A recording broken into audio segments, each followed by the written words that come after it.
Organisation d'un bureau de dépouillement. Le dépouillement. Ouverture des urnes. Premièrement, rompez les scellés et ouvrez les urnes. Sortez les bulletins de chaque urne et comptez-les sans les déplier, avec l'aide d'un ou de plusieurs assesseurs. Au fur et à mesure que vous sortez les bulletins, écartez ceux qui correspondent à une autre élection. Petit conseil. Pour rendre plus aisée la procédure de comptage, comptez soigneusement les bulletins par paquet de 50 et entourez chaque paquet d'un élastique. Cela facilitera le contrôle du nombre de bulletins pendant la procédure ainsi que le décompte final. N'allez plus loin dans la procédure que si toutes les urnes vous sont parvenues. Avant d'ouvrir les bulletins, les 3 urnes doivent être mélangées. Lorsque tous les bulletins ont été sortis des urnes et comptés, placez dans une enveloppe les bulletins que vous avez retirés de l'urne et qui correspondent à une autre élection à raison d'une enveloppe par élection. Scellez les enveloppes, mentionnez leur expédition au procès-verbal.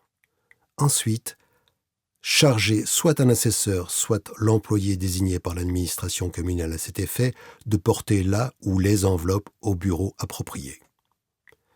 Si des enveloppes de ce type vous sont apportées, sortez-en les bulletins, comptez-les et ajoutez-les aux bulletins sortis des urnes. Mentionnez leur provenance au procès-verbal. Une fois que vous êtes certain de votre comptage, reportez le nombre obtenu au procès-verbal ainsi que sur le tableau de dépouillement.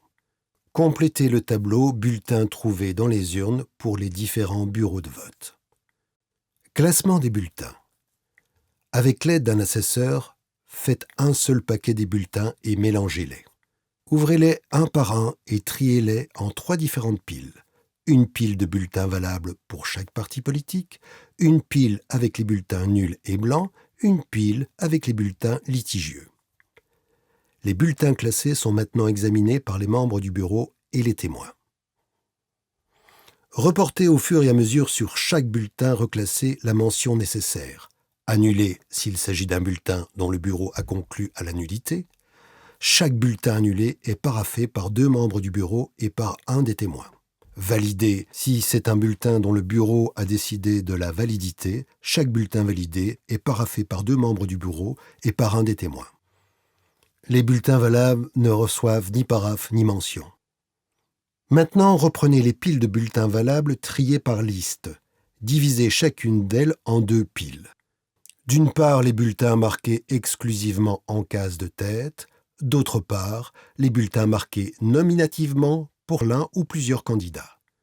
Les bulletins sur lesquels sont exprimés à la fois des suffrages en case de tête et des suffrages nominatifs sont placés sur la pile des votes nominatifs.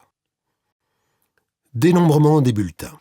Procédez maintenant au décompte des bulletins en commençant par les piles des bulletins non valables, c'est-à-dire les nuls, blancs et les bulletins annulés. Les bulletins sont comptés une seconde fois par un autre assesseur. Ensuite, entourez chaque paquet d'un élastique. Les résultats des 2 décomptes successifs doivent être identiques. Si ce n'est pas le cas, recomptez devant le bureau chaque paquet de bulletins. Reportez le résultat sur le tableau de dépouillement annexé au procès-verbal. Placez les bulletins nuls et blancs dans l'enveloppe des bulletins non valables. Procédez ensuite de la même manière au décompte des bulletins valables. Pour chaque liste, confiez à un membre du bureau le décompte des bulletins marqués en tête de liste et à un autre membre le décompte des bulletins nominatifs. Reportez ces nombres sur le tableau de dépouillement annexé au procès-verbal. Placez les bulletins annulés dans l'enveloppe des bulletins contestés. Utilisez le tableau de dépouillement afin d'effectuer les totaux. Procédez aux vérifications des calculs.